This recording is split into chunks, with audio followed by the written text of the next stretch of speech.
National Press Theatre. Before we begin, we have a few important preventative measures to share.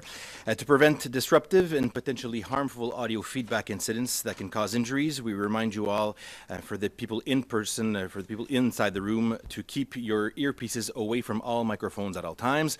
When you're not using your earpiece, please place it face down on the middle of the sticker for this purpose that you will find on the table. Please consult the cards on the table for guidelines to prevent audio feedback incidents. These measures are in place so that we can protect the health and safety of all participants, including the interpreters, and conduct our business without interruption. Thank you for your cooperation. Aujourd'hui, la conférence de presse porte sur le rapport annuel du commissaire de la...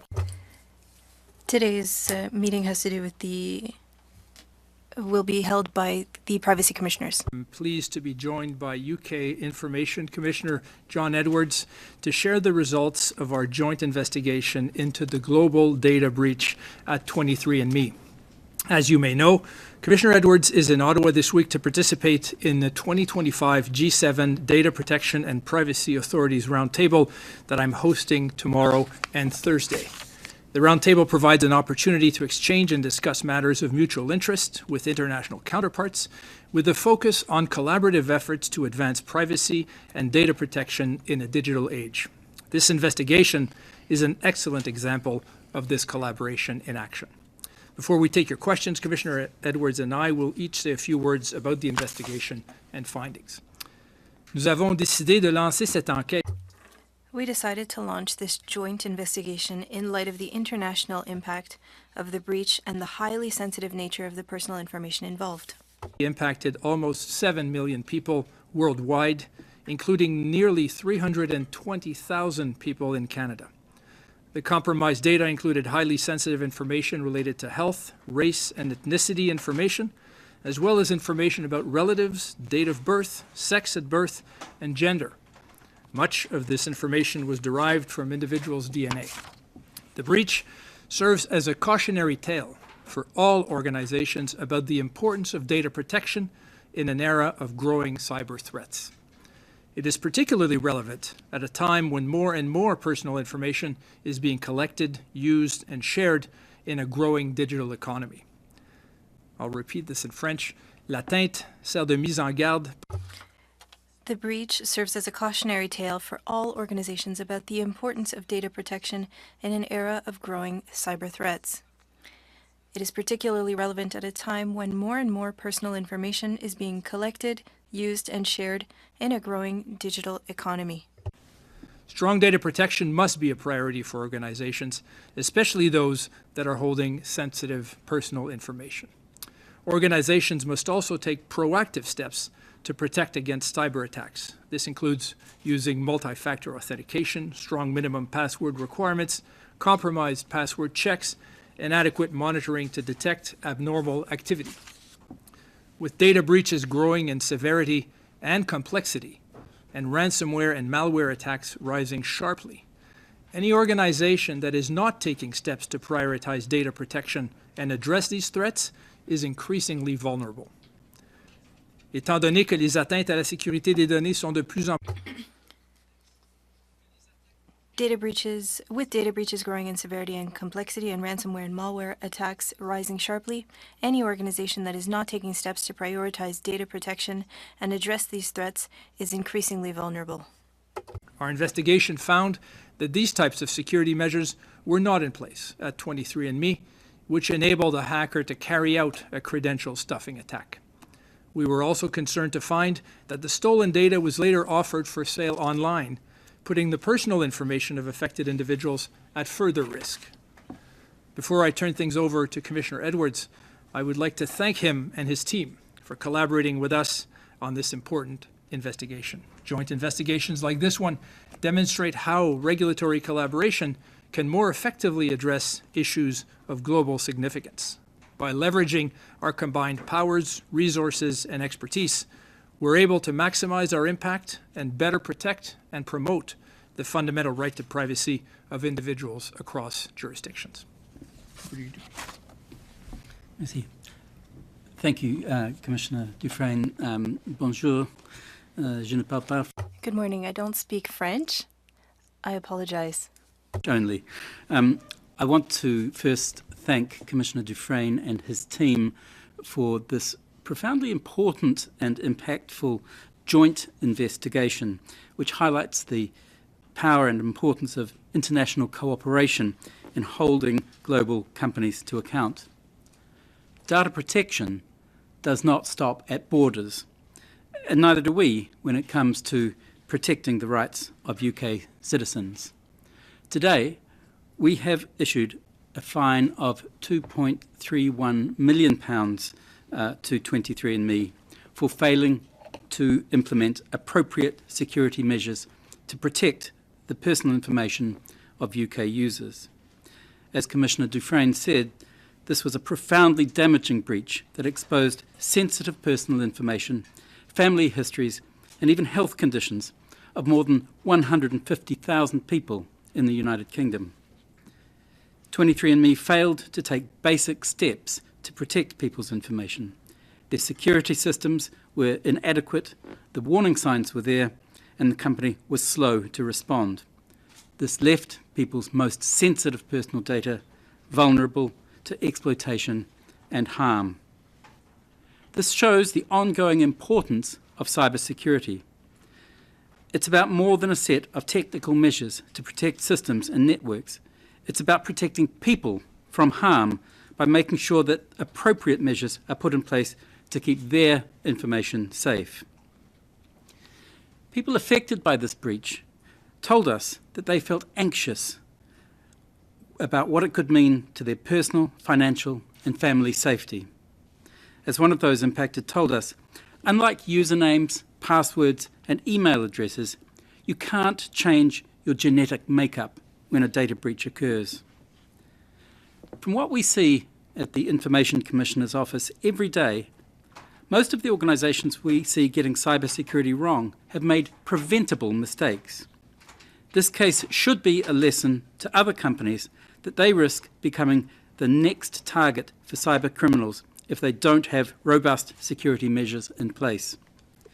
We are currently monitoring 23andMe's situation and are in contact with the company's legal representatives and the US trustee. As a matter of UK law, the protections and restrictions of the UK GDPR continue to apply, and 23andMe remains under an obligation to protect the personal information of its customers. Any potential buyer of 23andMe must comply with the UK law when processing personal information relating to its customers in the UK. Thank you, and thank you once again to Commissioner Dufresne and his team for their work in this important matter. We will now open it up for questions. I have Laura Osman from The Logic. Thanks for taking our questions this morning. The UK is imposing a £2.31 million fine. Is there anything Canada can do in terms of a fine or disciplinary measure for the data breach and some of the factors that you outlined? So Commissioner Edwards has the authority to issue fines and orders. This is something that exists broadly around the world in privacy authorities, and it is something that is necessary. Unfortunately, Canadian privacy law does not yet provide this to me. It is something that I have been advocating for since my appointment. We had proposed law reform in the last Parliament in Bill C-27, and I hope and expect that this new Parliament will be turning its attention to remedying this and giving us the ability to issue orders and fines. And you can see in a case like this, in terms of cybersecurity, in terms of things where time is of the essence, where there are real consequences, this is a gap. That being said, this is one of the many reasons why we are leveraging international collaboration with partners around the world and also around Canada so that we can maximize our impacts. And I will continue to use all the tools that I have, but I need more and better ones. Thank you. The new CEO is looking to take over the company, is in fact the previous CEO that was in power during this data breach. Given how you discovered during your investigation, do you have any concerns about the same leadership taking over the company with the intention to sell data outside the company? I can start. What we've seen, certainly we've made recommendations in this investigation. The organization has taken steps to address some of our recommendations, and so as a result, we have found that this was substantiated but resolved in terms of the measures taken. In terms of the purchasing process, statements and assurance have also been made in terms of the upcoming buyer respecting the existing privacy policies and clauses, and we certainly expect this to be done. We've indicated in the report that we will be following this carefully, that the obligations should continue to apply to any new owner, and that if there are any concerns, that our citizens can reach out to us and we'll take the appropriate steps. I'll just add that these are ongoing obligations. So they've been drawn to the leadership's attention that they've been in breach. They've failed to reach the standard required by UK law. If they don't remedy that, they will remain in breach and could be exposed to further enforcement action. If there are any questions on the Zoom, I'd invite you to raise your hand.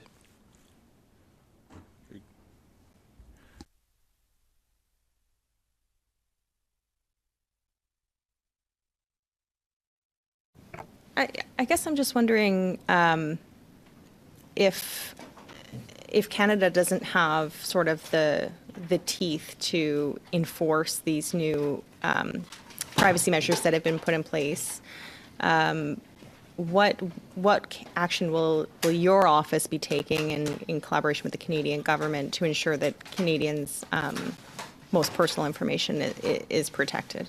Right. Thank you for the question. So we're using all the tools at our disposal. That includes making recommendations to Parliament, appearing before committee and calling for law reform, reaching out to industry, using proactive statements, working towards compliance agreements, working with the international community. In appropriate cases, I can and will apply to the federal court to seek an order to make binding obligation on organization. We're currently doing that with respect to the company ALO, the owner of Pornhub, that has so far refused to implement my investigation, finding that the sharing on of intimate images was done without sufficient consent under Canadian law. So where appropriate, we will take those further steps, but this takes time, this takes resources. Having order-making power would make it immediate and would bring timely remedies to Canadians. While we have you here, Pendant que vous êtes encore avec nous,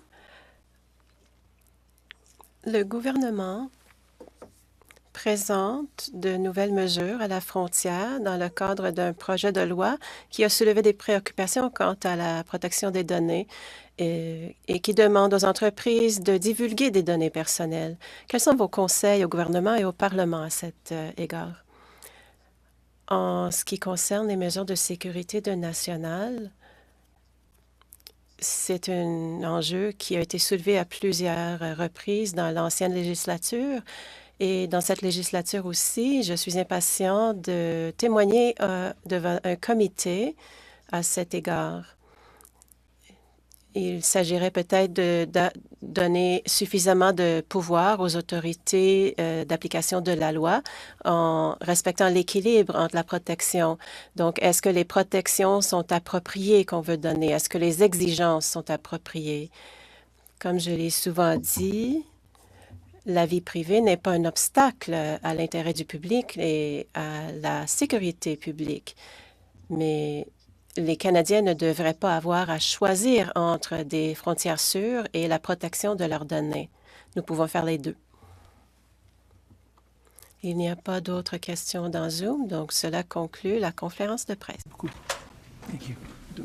This concludes today's press conference. Thank you.